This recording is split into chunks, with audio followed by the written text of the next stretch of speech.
我爹是大周首富，膝下只有我一个女儿。为了保护我，他让我带着巨额嫁妆嫁进侯府。定亲那日，我做了个梦，梦到侯府瞧不起我商贾出身，小侯爷一心宠爱才女表妹。我爹死后，我的嫁妆被侵吞干净。为了扶正表妹，小侯爷买通稳婆，在我生子时痛下杀手。梦醒后，小侯爷带着表妹踏进了我家首饰铺子。你既然要嫁进侯府，就不要一身铜器，我们侯府丢不起这个人。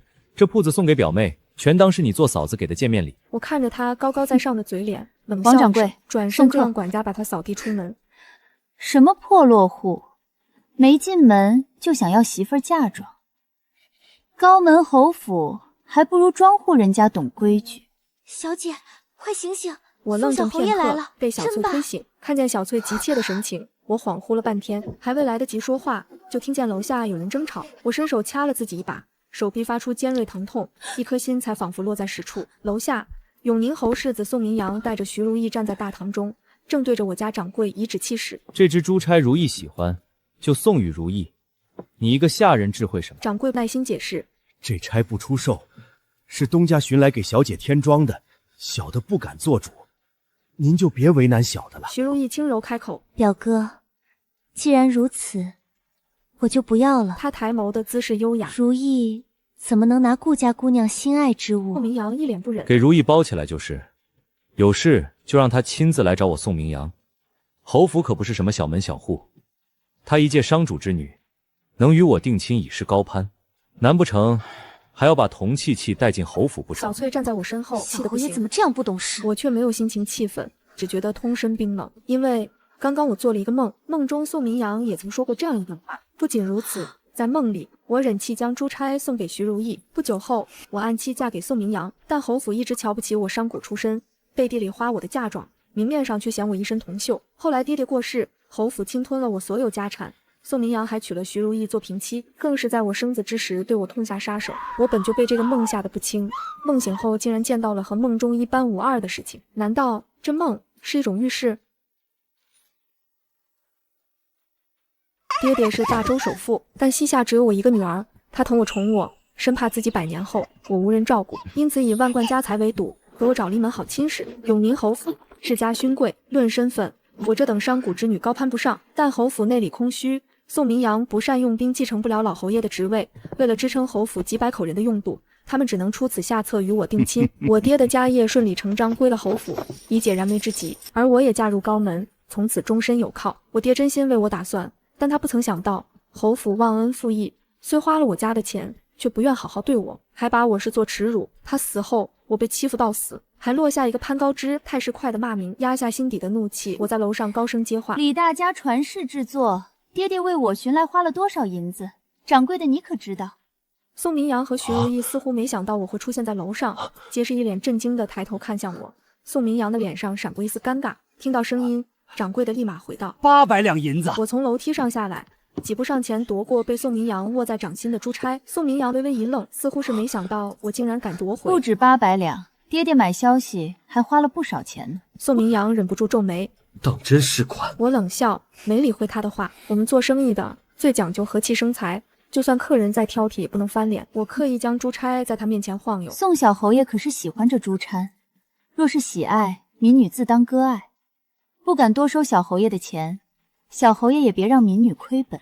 888两，这珠钗我下午就让人送到您府上，我敢轻母。宋明阳一愣，继而面红耳赤，忍不住道：顾时月，你什么意思？难不成还要我付钱不成？我做作的捂嘴笑，这话是何意？难道小侯爷您逛铺子从来不付账吗？我望着宋明阳骤然涨红的面皮，不等他辩驳，从容絮道：帝京可没有这样的规矩，小本生意您可别为难我们。你店里不止宋明阳这一对客人，来采买的客人不少都是京中达官贵人，此刻都一脸吃瓜神色，目光惊诧地看向这边。众人瞩目，更让宋明阳脸热。无他，因为他当真拿不出888两买珠钗。与我定亲后，他早就把顾家商行看作自家产业，在我家铺子里的花销从不付账。一旁的徐如意柔柔开口：顾小姐何必给我难堪？原是如意不配了。我实在没忍住，背着他翻了白眼。徐如意在梦里也没少给我气受，抢了我不少珍品孤本，还要说我没有品味，不懂欣赏这些孤本的价值。他一说话，宋明阳怒意更盛，看着我咬牙切齿。顾时月，你既然与我定亲，就不能再沾染商贾之气，一身铜臭如何做得来侯府世子夫人？永宁侯府丢不起这个人。你若还想与我完婚，今日就把这铺子送给表妹赔罪吧。明日我娘会派2个嬷嬷去你府上教你规矩。你既定亲，日后便不可抛头露面，守好女子本分，别连累侯府100年声名。我被宋明阳的不要脸惊呆了，我气急反笑。铺子也并非不能割爱，只看世子能出多少银子。你满口银钱，不知道羞耻吗？我故作诧异，难不成世子想白嫖我家铺子？天啊，您这红口白牙一张，就白要去帝京生意最好的首饰铺子，世上还有这样的道理？徐如意帮腔，顾小姐这是何意？你与表哥定亲，难道还要分得这般清楚？日后你成了侯府世子夫人，不也要借侯府名声行事？我更是冷笑，身后小翠再忍不得。原来永宁侯府是这样的教养，未婚妻还没过门，就开始算计人家的嫁妆了。我们村上都没有这种挑散、臭不要脸的人家。宋明阳满脸震惊，不可思议，随即大怒，抬手欲打小翠。我把小翠拉到身后，他蓄力的一掌骤然扑空，整个人重心前倾，轰然摔跌在地，趴在地上狼狈不堪。见此情状，我赶紧打圆场。小翠，快给世子赔不是，怎么说话的？世子大家出身，怎么会做这种不要脸的事情？即便是破落户，也不能光天化日谋夺媳妇嫁妆。侯府又岂会如此？我对着宋明阳赔礼。我这婢女被我养刁了，世子大人有大量，可别跟一个婢子计较。殿中已有不少人开始低声议论，嘲笑的目光落在宋明阳脸上，让他更加面红耳赤。他再不能忍，落下狠话：商贾之女果然没有教养，你我亲事就此作罢。他带着徐如意拂袖而去。宋明阳离开后，周围的人皆哄笑起来。徐如意临走时瞪了我，随后2人狼狈离开。我拍了拍小翠的手臂，丝毫没当回事。我脸刃对着店内客人行礼：扰了诸位兴致，实在对不住。我作为东家给各位赔礼，今日客人消费都在已有基础上打9折，万望诸位不要扫兴。怎会？顾小姐大气。众人看足热闹，还得了便宜，此刻更加开心，纷纷开始选购首饰。隔日，这桩事就传遍了帝京。只是传话人到底得了我的便宜，更多的还是指责侯府欺人太甚，实在没有规矩。而我在府上等了3天，都没等到侯府来人退亲。我爹愁容满面，乖女，这可如何是好？若是侯府退婚，你这亲事就更加不好找了。侯府自然打的这个主意，时人对女子一贯苛刻，若是退亲，宋明阳自可以再订婚，我却与明姐有爱。如今他们丢了个大脸，宋明阳说了狠话，又舍不下我家财产，只好一直拖着，等我爹带我上门赔罪。毕竟我若是被侯府退亲，可就没什么机会嫁入高门了。若是没做那个梦，我大抵也和爹爹一样惆怅，忍气吞声。但如今，就算侯府不来退亲，我也绝对不会再履行婚约。宋家自诩高门世家，实则内里污糟不堪，一家子狼心狗肺之辈，我嫁进去也没有好下场。爹爹，女儿不愿嫁给宋明阳。我爹一脸震惊，在他看来，这番想法实在闻所未闻。你不嫁个好人家，如何能护住这家业呢？我爹随即长叹一口气：十月，爹爹总会去见你娘亲的，到时你一个女儿家，万一有人盯上你，谋夺你的财产，可如何是好？爹，宋家难道就不会谋夺我的家产了？我爹迟疑道：侯府毕竟是高门大户，你嫁进去就是世子夫人，日后有了孩子，身份也不同以往，不再是商贾出身。高门大户才是真的吃人不吐骨头，更何况女儿嫁到谁家，能有在自家爽快呢？爹要是能照顾你一生，那自然好。他陷入自责中。但我100年之后，你该怎么办呢？我抬眸，认真看向我爹。难道我就不能接手爹的产业吗？我爹很担忧。你一个女儿家，怎么能吃这种苦？嫁人岂不是更苦？望着爹爹日日为我的婚事忧心操劳，我骤然忆起前世梦里他静静躺在棺木里的凄凉光景，鼻尖一酸，心口阵阵发堵。我咬着唇，把那日梦境和盘托出。爹，宋明阳不是良配，女儿宁愿一生不嫁，亲自打点您的家业。更何况女儿的本事是您亲手教的，这世上论经商之道，有几人能及得上我？女儿嫁入侯府后，日日因商贾出身被侯府众人轻视搓磨，日子过得举步维艰。他听到这里一脸震惊，不可置信。等到爹爹您撒手人寰，侯夫妇便明目张胆吞掉咱们顾家辛苦打拼的全部家产。我怀胎生产那日，他买通稳婆痛下杀手，害得我一尸两命，惨死产房。我枉死之后，侯府刻意散播谣言，让我落个攀附权贵、贪财嗜科的污名。岂有此理！宋家这群狼心狗肺之辈！我爹听我说完，也变了颜色，既惊又怒。他一心为我求个好归宿，听我这般说，自然不肯再与侯府结亲。良久过后，爹爹转头看向我：诗月，受苦了。明日我先去侯府退婚。为了让侯府不得不同意退婚，我爹带着侯府的聘礼，大张旗鼓到了侯府门前，跪请退婚。10几个家丁抬着聘礼，将箱子重重放在永宁侯府门口，阵仗引得周围的百姓驻足围观。我爹领着家丁走到永宁侯府，放下聘礼后高声道：本是结两性之好，小侯爷既然不喜欢小女，这婚事就算了吧。门口聚了不少人看热闹，侯府再如何也丢不起这个人。永宁侯夫妇赶到，亲家公，你大张旗鼓的将聘礼抬回，还扬言要退婚，这是何意？哼！前几日宋世子携表妹当众索要小女是图谋顾家铺面，想来世子并非实意想娶小女，这门亲事就此作罢。这侯府可真不要脸！就是，还没入门呢，就惦记未婚妻嫁妆，咱们平头保姓都不敢。就是说呢，那天我可是在现场看了，小侯爷跟那个表小姐卿卿我我，要是我家闺女，我也得退婚。侯夫人怒气冲冲，撕了定亲书。区商贾之家，也敢肆意抹黑侯府，婚约就此作废，带着你的下人速速滚出侯府门前！来人，将这些围观群众统统都给我赶走！有个路人被推到后，面露惊恐，站起来就高声大喊：杀人了！侯府杀人了！快跑！杀人了！周围乱成一团。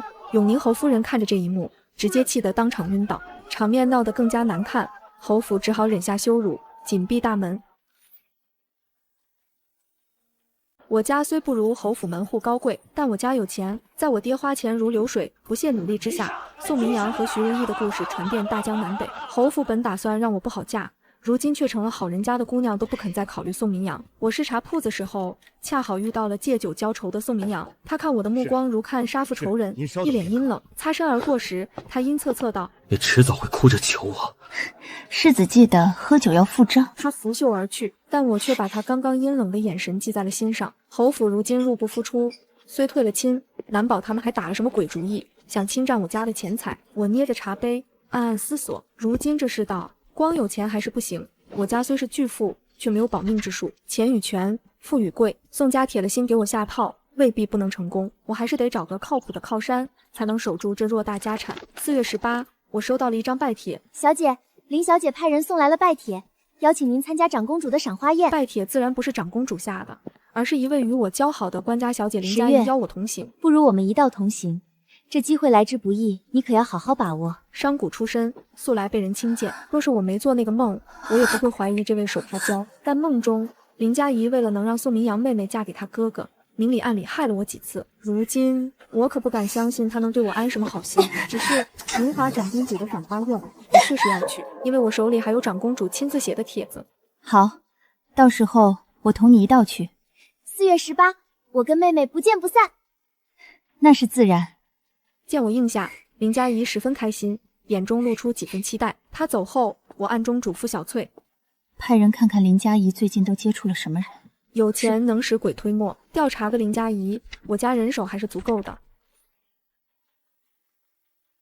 赏花宴，我和林佳怡同乘而至。进门时，我却说自己想要更衣。佳怡姐姐，我突然觉得有些头晕，想先去更衣整理一下。怎么了？要不要我陪你一起去？不用了，姐姐先进去吧，我稍后就来。与她暂别，等她消失不见，我才找到接引姑姑。顾小姐到了，长公主等您多时了，有劳姑姑带路。宁华长公主风韵依旧。顾小姐愿意投靠本宫，本宫也应当送你一个见面礼。多谢长公主。梦里，这位长公主逼宫，杀了亲弟弟和侄子，以女子之身登上高位。她那时就十分看重我的算术才华，甚至想要我为官出仕，为她做事。我本打算生子过后就自立门户，却没想到宋明阳下手如此狠辣。好在一切只是一场梦，我还有机会改变。宴席过半，林佳怡一直劝我多喝几杯果酒。10月妹妹，这是北渡供奉的果酒，平时可喝不到，你快尝尝。我笑而不语，我家酒窖里什么没有，还差一口北地果酒。他是真不知道我多有钱啊。片刻后，我跟他说头有些晕。佳怡姐姐，我头有些晕，你陪我去后院吹吹风吧。好，我陪你去，你慢点。林佳怡欣然起身，带着我往后院走去。她找个借口留我在亭子里。十月妹妹，你且等我片刻，我去更衣，马上就回来。我故作担忧，姐姐你可要快些回来。妹妹放心。她刚走，我就随着长公主的侍女离开。林佳怡在我的果酒里加了药，想让我当众出丑，却不知这样粗糙的伎俩早就被我看在眼中。林小姐，就等着看一场好戏吧，包您满意。永宁侯夫人带着一众贵妇散步至荷塘边，众人赏花时，却听见假山后有一响传出，众人当即变了脸色。永宁侯夫人眼中带着不易察觉的得意，只等着看假山后的两人出丑于人前。草丛中的动静实在太大，惊呆了一众同行的贵妇。这成何体统？永宁侯夫人假装惊怒，公主宴席，什么人这样不知廉耻？还不快快拿下问罪！夫人所言甚是，如此美景，岂能让这等污糟人搅和了？永宁侯夫人一愣，僵着脖子回头，看到回廊上隐隐而立的我，笑意僵在脸上，十分滑稽。她没忍住，你怎么在这里？我不在这里，还能在哪里？话音落下，永宁侯夫人面皮一阵青一阵白。我缓缓走进永宁侯夫人，我用仅我与她二人能听见的声音轻声道：“夫人，您这次可惹了大祸呢。”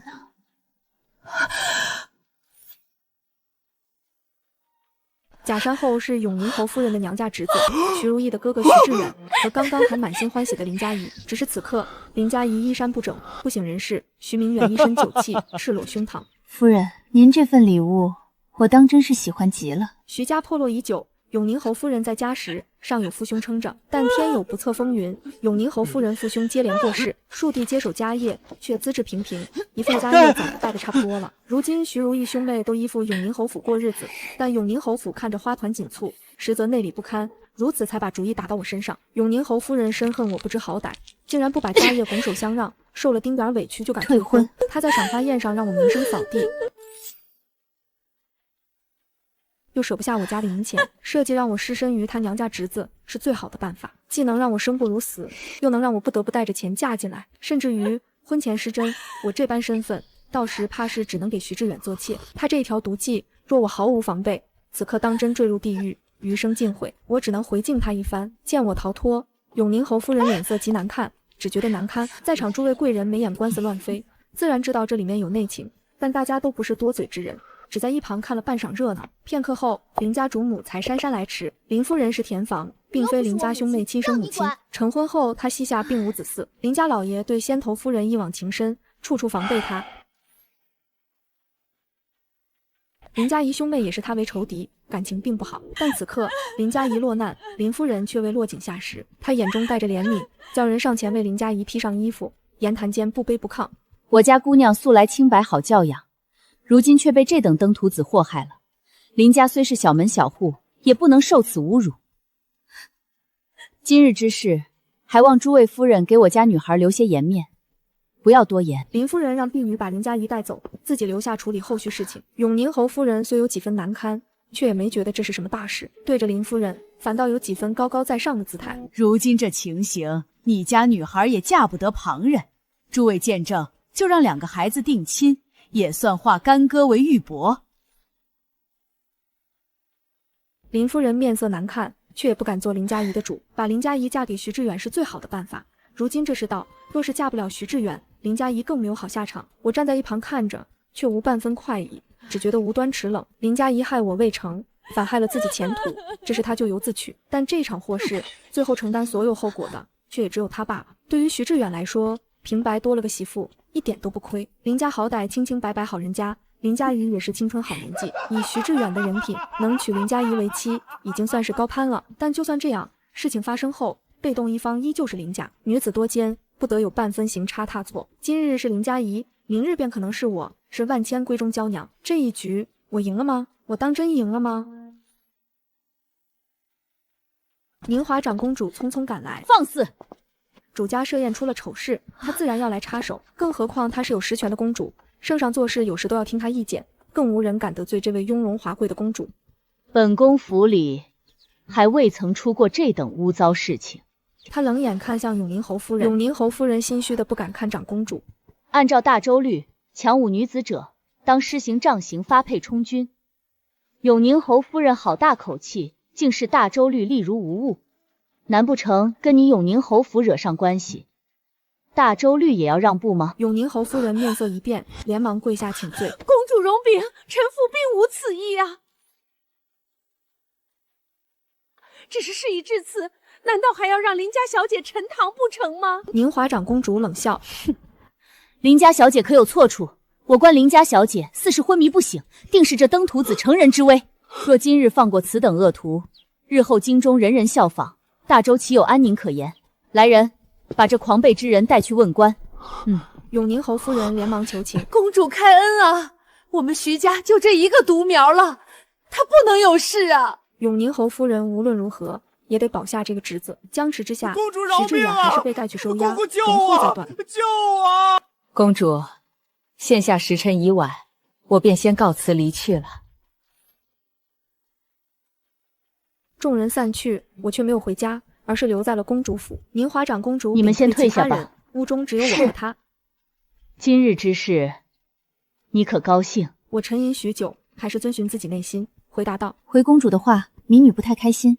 林佳怡想陷害我，一切都是她咎由自取。但看到她如今境况，我却觉得唇亡齿寒。此刻我心情很复杂，恶人有恶报，很符合朴素的正义观，但这件事的底色却建立于女子狭窄的生存空间之上。说完，我没敢抬头看宁华长公主的脸色，我怕她觉得我不知好歹，心中十分忐忑。但我话音落下，宁华长公主却轻笑出声：是啊，唇亡齿寒。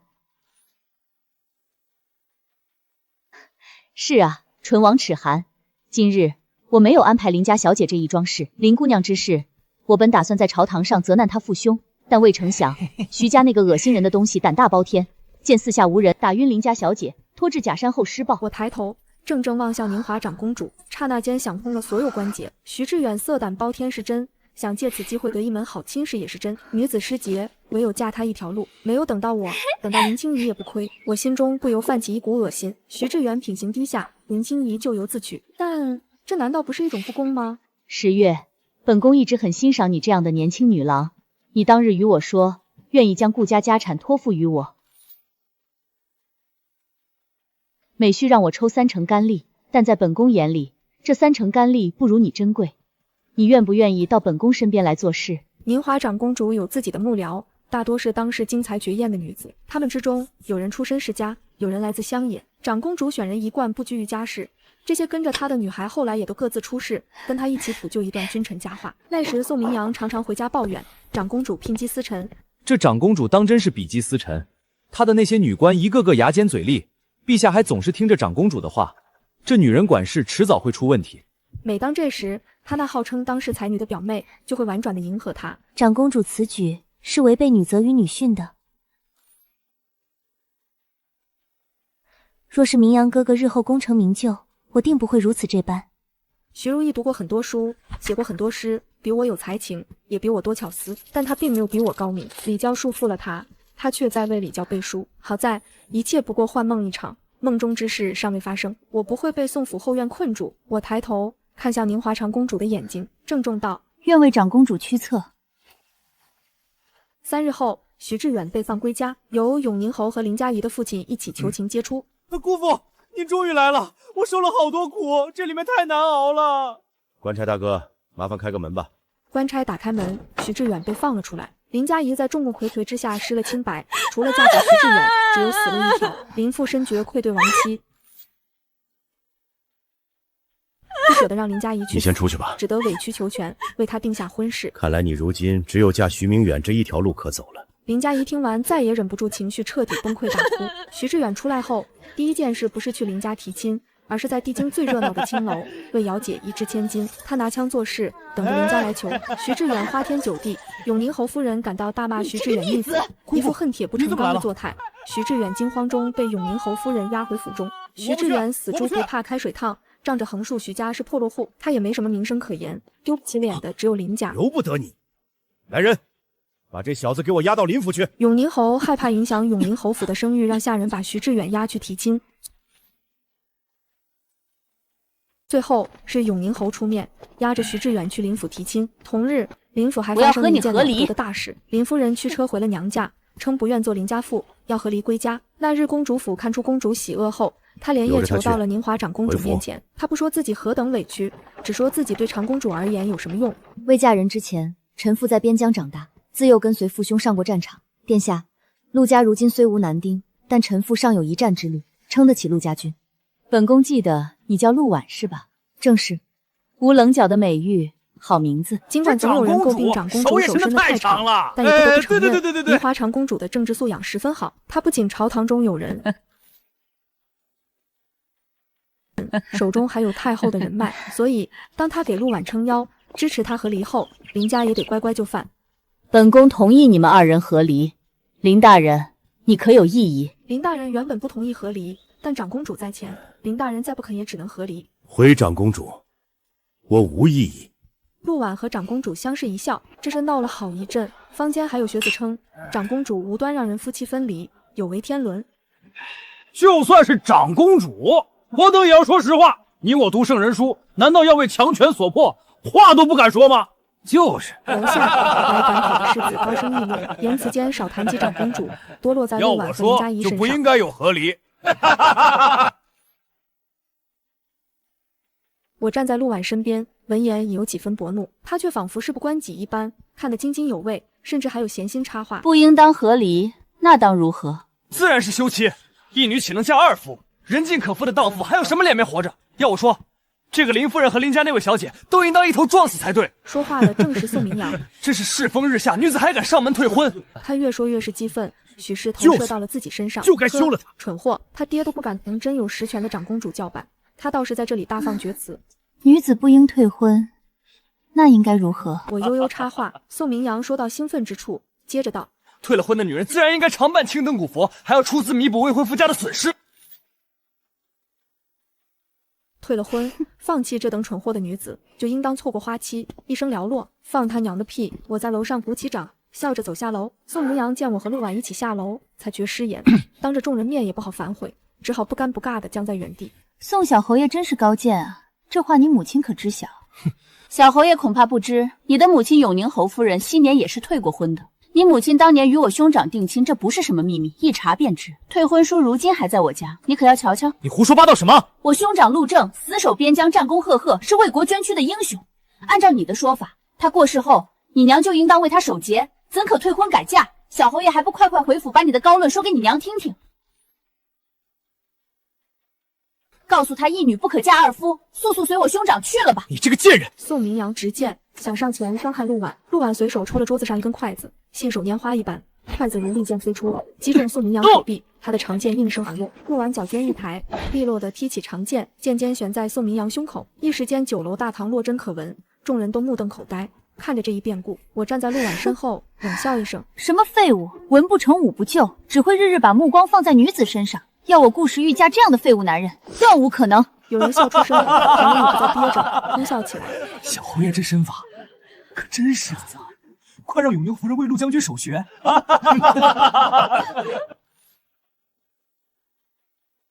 哎，那你说，宋小侯爷到时候该叫谁爹呢？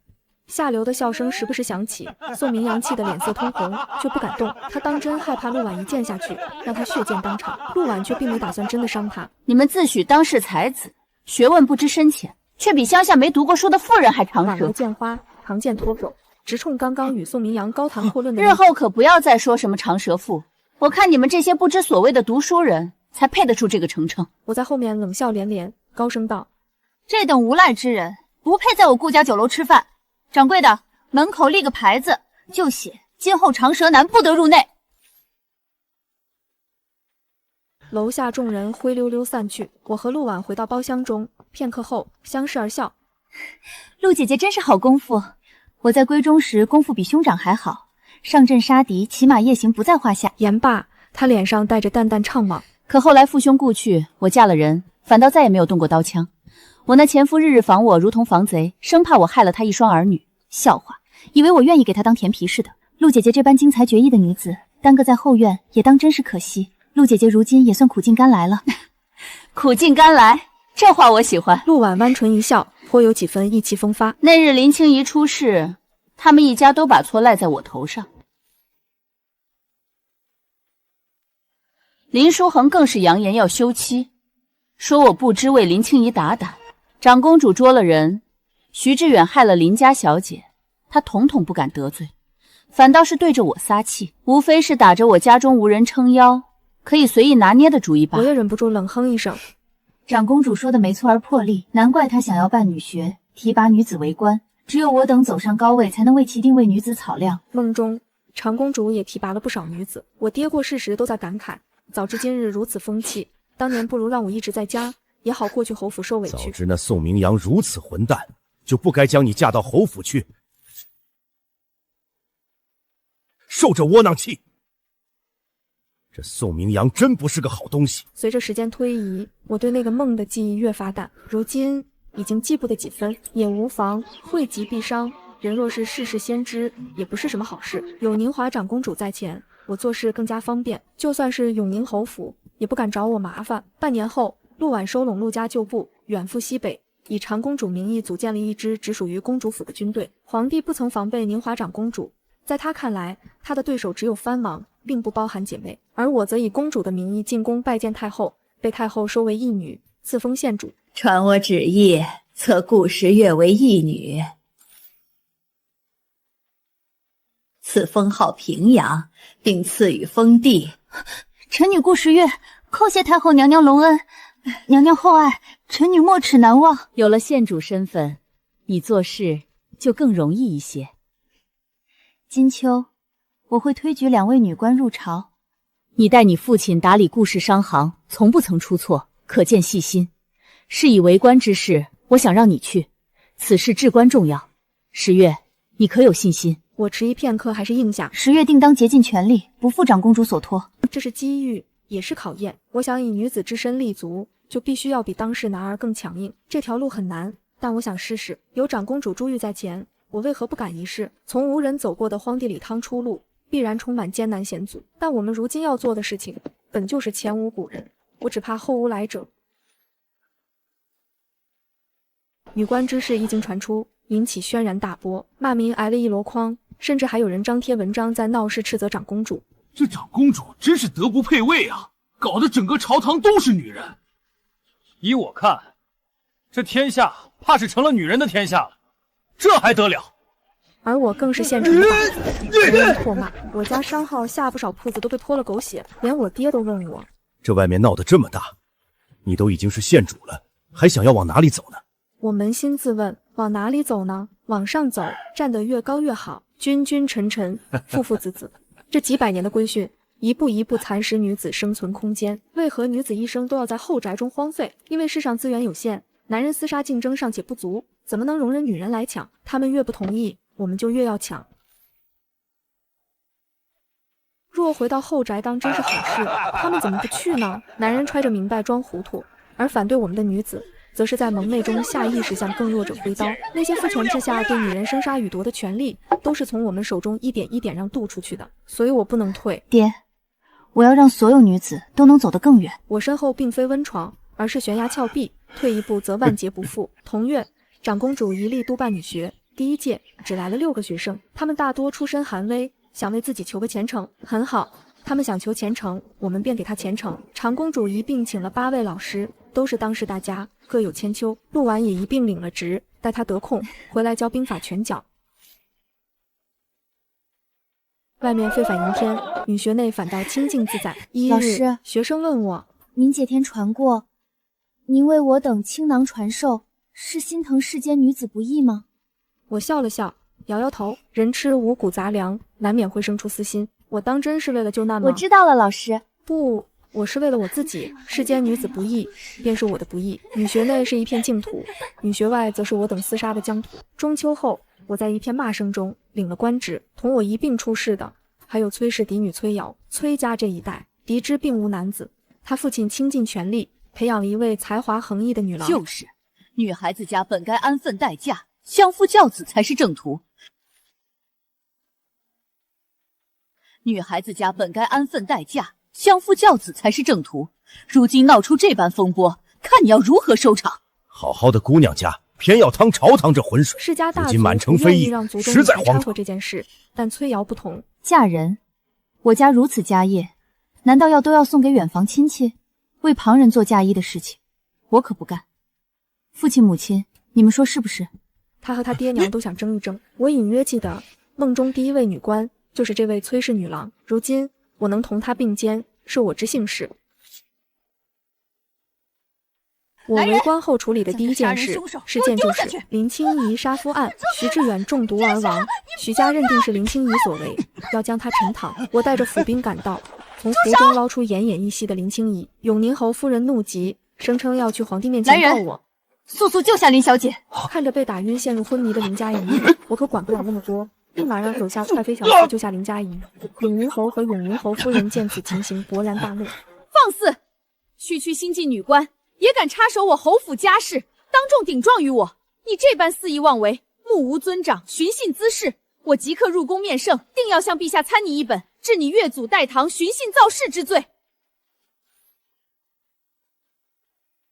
夫人如今还是担忧自己吧。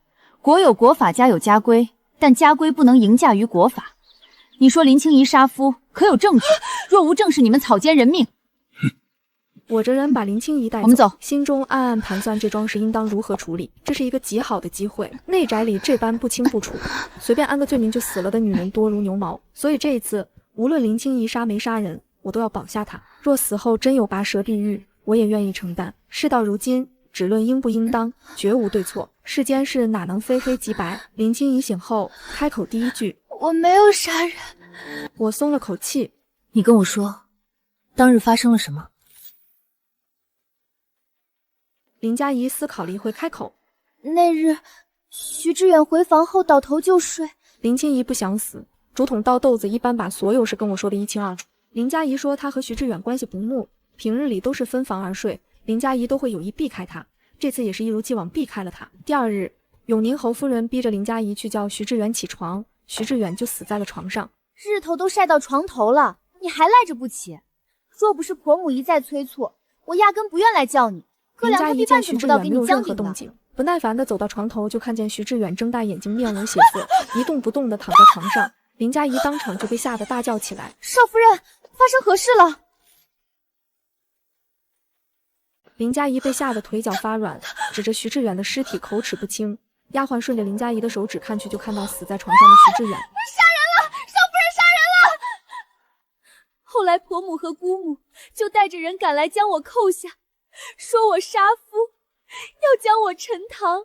我点点头，准备吩咐人去查当日徐志远的行踪。临出门时，十月，你会不计前嫌帮我的，对吗？我站定，没有回头。我会帮你，但我不会不计前嫌。我不会因为她与我同为女子，就原谅她所有过错，但这是我与她的私人恩怨。如果因为对方是女人，就事事忍让，那说明从心底里觉得女子不如男人。我可不需要这样名为宽容，实为歧视的忍让。权力场上刺刀见红，有为者居高位。这桩事其实很容易查清。当日，徐志远在赌坊输了一大笔钱，徐志远输了钱十分生气，当场就掀翻了桌子。两个世子忍不住指责徐志远：“你疯了，是不是玩不起？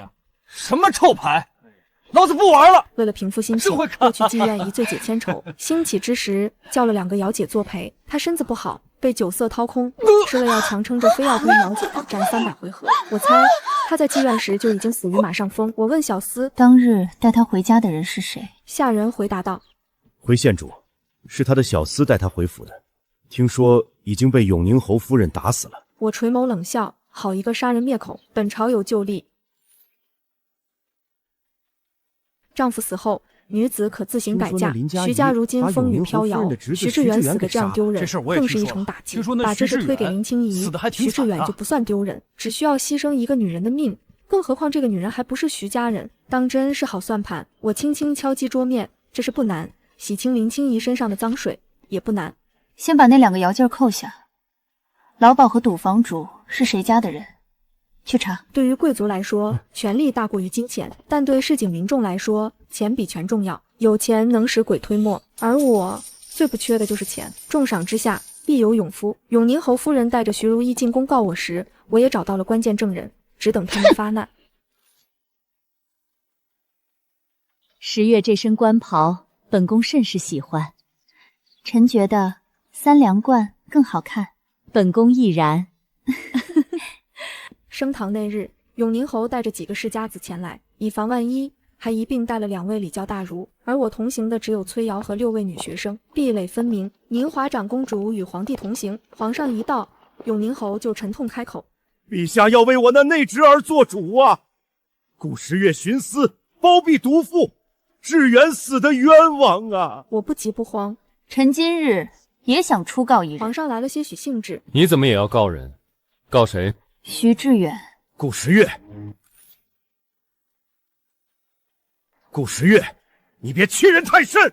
说下去，朕想听听你要告一个死人什么？3件事：第一，臣要告徐之权虐待发妻，私养外室；第二，臣要告徐家知情不报，纵容徐之权良贱通婚；第三，臣要告徐之权对皇室心生怨怼，常有逆反之言。顾时月，你找死！放肆！永宁侯，你多次打断顾卿，是不是心中有鬼？公主明鉴，老臣只是不忍至惨死，还要受辱啊！若顾时月无敌放术，平白诬陷徐志远，自有律法处置。顾卿，你出告徐志远，可有证据？自然有。顾时月，你可知道诬陷朝廷命官是什么罪？是不是诬陷？一会儿就见分晓。我拍拍手，便有人呈上画押供词，递与皇上。林清仪出嫁后，徐志远一直对她非打即骂。我这里有林家为林清仪请郎中的记录。婚后第2天，徐志远就用马鞭抽了她一身伤，因此3日回盟都不能见人。此后1年，徐志远一直虐待她。徐夫人溺爱及子，甚至不许林清仪看伤。徐志远死亡前1日，还在家踢断了林清仪的腿。永宁侯尴尬辩解：这夫妻之间难免有些拳脚争执，争执还是虐打？徐志远此举已经有违大周律，按律本应合离，还不是因为那林氏婚前失贞？永宁侯，不要得了便宜还卖乖，这桩婚事可是你亲自求来的，不然徐志远哪有机会多活2年？如今志远已死，这些旧事何必重提？加害者是死了，可苦主还在呢。就算如此，那林氏就能随意杀夫不成？杀不杀的，永宁侯难道不知？徐志远死因，我稍后自会向皇上和公主禀明。但现在我要说的徐志远另一桩罪，私养外室，以夫妻相称。他养在城北的妇人和孩子，我已秘密接回城中。只是那夫人贱籍出身，不敢召上堂前污了陛下的言罢，我从袖袋中拿出另一份证据呈上。陛下请看。皇帝扫了几眼，道：“此子当真狂悖！”永宁侯忙跪下请罪。陛下，臣实属不知情啊！臣不知徐志远竟在外私养了外室。我笑意不达眼底，望向永宁侯。永宁侯，欺君之罪，你可担得起？他狠狠看我一眼。顾时月，徐志远派去伺候外室的婢女，名叫珍珠，是家生子。珍珠的母亲正是永宁侯夫人身边的2等嬷嬷。永宁侯，你这叫毫不知情。陛下，永宁侯是开国勋贵，此等供词难保不是刻意伪造。顾时月抓住些许后宅琐事，大做文章，刻意折辱世家勋贵，用心不善。没错，不过是男子些许风流小事，怎可上升谋逆重罪？徐家依家规审孙儿媳，乃是分内之事。顾时月强行干预，实在违背男女礼教。预案证据俱全，人证俱在，何来伪造一说？再者，家暴、私欲私生子、妄议君上，渐渐触犯国法，岂能轻描淡写归为风流？2位放着律法不顾，只知偏袒世家，也配单谈礼教？永宁侯，且别急着认罪，我还有第3告呢。见我说完话，他抬手，这是臣收集的徐志远在云鸿居和顾氏酒楼的所言所语，陛下请看。皇上越看脸色越难看。宁华长公主与我相视一笑。永宁侯，这样的恶徒，你还要包庇不成？死不足惜！皇上把证词甩在永宁侯脸上，永宁侯白着脸跪下请罪，身后众人也不敢说话。我弯腰拾起证词，含笑看了一眼永宁侯。臣今日最后一告，告徐府伙同永宁侯府栽赃陷害，草菅人命。3日后，林清仪无罪归家，与我擦身而过，相顾无言。我只做我应当做的，此后他的路怎么走，这与我无关。永宁侯断尾求存，连夜休妻。永宁侯夫人自尽，徐如意与徐家一同获罪。梦中与徐如意情比金坚的宋明阳，连他最后一面都不肯见。罪及女子，本应法莫教方思，但宁华长公主添了新律，从此大周不再有官妓，罪及女子一并改为学徒。考虑到男女大防，他又进言增设女官职位，专门负责此事。而我依旧充分利用我家优势，谢谢花钱找人写了几部戏，在坊间传唱。如今连市井小儿都会唱几句。徐志远这个恶徒形象深入人心，永宁侯府也成了大家心中的恶人。世家大族总是瞧不起升斗小民，却不知权力从来都是自下而上。这就像是建高楼，空中楼阁只会坍塌，地基才是关键。顶上的权力倾轧，对于底层民众来说是有滞后性的。所以改革自上而下，但夺权却要自下而上。现如今，民众已经习惯女官的存在，甚至于乐见其成。因为长公主不拘一格选拔人才，寒门子弟亦有出头机会。无论是女孩出世，还是男孩，总归是个改换门庭的际遇。京中女学的学生也在此事中一战成名。新一年入学的学生数量堪上了80。5年后，我升任户部尚书，崔瑶外放，你是正二品朝廷命官。我看着他头上的3梁冠，心中亦是感慨。如今朝堂之上已有不少女官身影，3省6部都有女子主事。陆婉去岁带兵迎击北狄大胜，陆家军旗帜又一次在边境飘扬。他乘胜追击，一举打入北狄王庭，带着回力可汗的首级班师。今天是他大胜回朝的宴席。我入宴时正巧遇到了宋明阳，他见我如见杀母仇人，某种意义上来说也差不多吧。只是如今他还在靠着爵位混日子，而我已经是正3品朝廷命官。想到当年退婚情形，恍如隔世。顾大人有礼。小侯爷有礼。顾大人如今春风得意，真是好不快活。可怜我那表妹和娘亲。快闭嘴吧，难道光彩吗？你娘和表妹都是被你们家的男丁牵连，你要是心里真过不去，不如跟他去了。看见宫门口的石头了吗？对，从那儿走出去，回家再死。我这人心善，见不得血。宋明阳狠狠剜我一眼，最终只能满弓短袖，铁青的脸转身就走。我望着他仓皇离去的背影，心底嗤笑一声。脆弱的废物男人，这么多年还是半点长进都没有，当真一无是处。我与陆婉上次相见还是2年前，他黑了不少，一双眼锋利如出鞘宝刀，更显风采。大将军好威风啊！顾尚书也是风姿不凡。我俩恭维一番，一同朗声大笑。他拍了拍我的肩膀，你我姐妹走到今天诸多不易，也算得见天光，此后自是一片坦途。听闻陛下今日也要到场，宴无好宴，接招便是。长公主朝中势力稳固后，就不再隐藏野心。如今皇帝与长公主的关系势同水火，只是正如我之前所言，给出去的权力想收回来难上加难。所谓礼教，不过是聪明人束缚别人的工具。在帝京最顶层的权力中心浮沉，谁都不是傻子，自然知道拳头大才是硬道理。长公主朝中有人，有兵权，最重要的是她还有钱。她如今已经隐隐凌驾于皇帝之上，封号也从宁华长公主换成了镇国长公主。宴饮过半，皇帝突然开口：朕听闻顾尚书和永宁侯府的世子曾订过婚，婚姻结两性之好。我看永宁侯世子与顾尚书也是郎才女貌，年岁相当，冤家宜解不宜结。朕今日就做主，给2个爱卿赐婚吧。闻言，我差点笑出声音。这都什么时候，还想着用赐婚解围呢？我敢嫁，宋明阳敢娶吗？他今日把我娶进门，不出半月，我就能让永宁侯府上演一出无人生还。本宫觉得不甚般配。众人皆一脸震惊看向长公主，他们也没料到长公主会直接反驳皇上。皇姐是要驳朕吗？陛下有所不知，顾卿啊，不喜欢宋小侯爷。感情都在培养中，不试试怎知不喜欢？好了，不必多言，就这么定了吧。半月后就是好日子，顾尚书，准备出嫁吧。我弯唇，躬身领旨。臣领旨谢恩。宋明阳同我并肩跪在一处，用旁人听不到的声音道：等你嫁过来，我们再算账。蠢货！顾尚书既然要出嫁，就回去绣嫁衣吧，今日不必上朝。我欣然应允。皇上无非是想要户部的权，但我若是不上朝，就控制不了户部，那我这个尚书也做太丢人了些。我告假后，一众心腹同我一起称病，一起告假不上朝。皇帝看着空荡荡的大殿，愤怒不已，却也无可奈何。他怒气冲冲质问剩下的官员：人呢？怎么上朝的官员就你们几个了？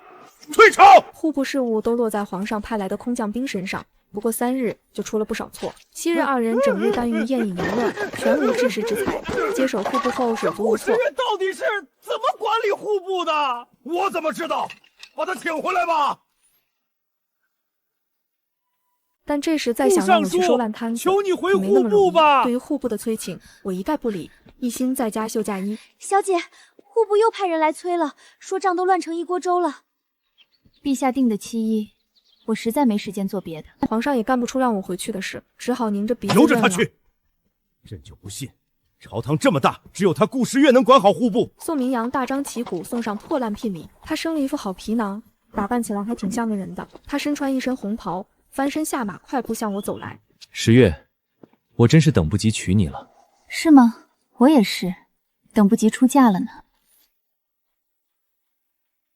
我出阁那日，十里红妆，长公主和一众同僚都来送驾，好生热闹。宋明阳一身大红喜服，黄昏时骑着马前来接我。入府后，堂上没有双亲，宋明阳放了信号箭，箭矢飞到天上，绽放出绚烂的火花，甚是美丽。宋明阳放完信号箭，低下头看着花轿，他站在轿子外，冷笑三声。顾时月，就算你爬得再高，在晃权面前也是白费。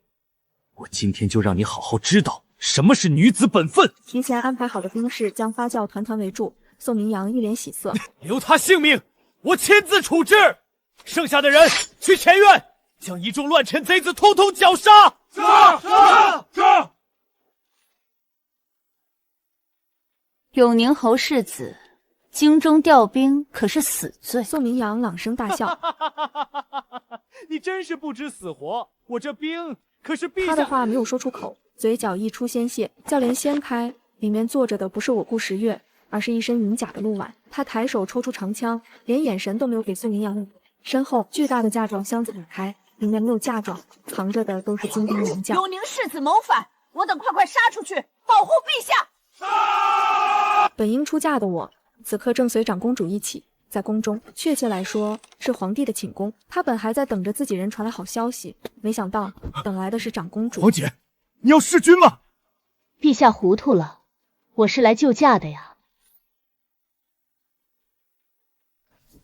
救什么驾？我在公主身后接道：永宁侯府谋反，现已伏诛。皇帝一脸震惊，他万万没想到我和这个长公主早有准备，他踉跄着后退几步。你这反贼！长公主冷笑。顾青，接着说。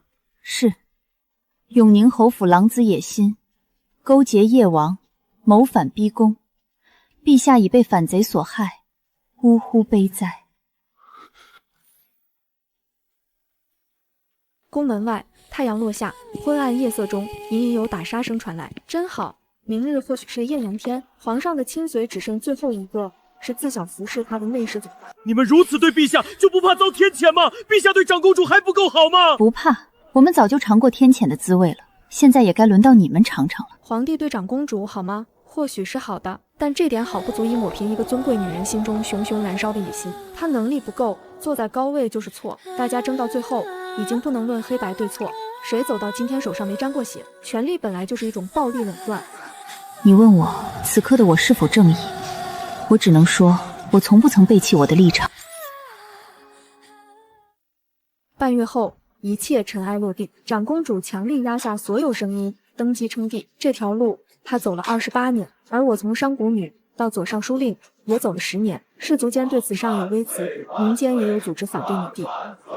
10载岁月，我从商女承蒙长公主赏识提携，入朝为官，一路升至左尚书令，此生无怨无悔。偶一昔日噩梦，每每后怕，若非公主提携相助，我早已嫁入侯府，落得惨死下场。世间从无假如，幸得公主赠我新生，一身功业，满心感念。但长公主称帝后，轻徭薄税，衣食自值，民众日子越发好过。百姓是很朴实的，穿衣吃饭能解决这2件大事，就是好皇帝。至于皇帝是男是女，他们其实并不在意，得民心者得天下。所谓上行下效，几年后，民间溺毙女婴之事机不可见。不少士族为了向女帝投诚，特意选出族中女子为继承人。建安11年，女帝病重，左尚书令世袭公亲。同年6月，女帝驾崩，传位于太女。陛下过世那日，其实很平静。十月，这一会儿你怎么都有白头发了？朕初见你时，你还是一个小姑娘呢。我握着陛下的手，泪如雨下，他的手如枯枝。好了，说你小姑娘，你还真哭上了。朕这一辈子回首看，当真没什么后悔的事情，这一生也算值了。朕先歇歇，你们继续忙着，替朕好好辅佐太女。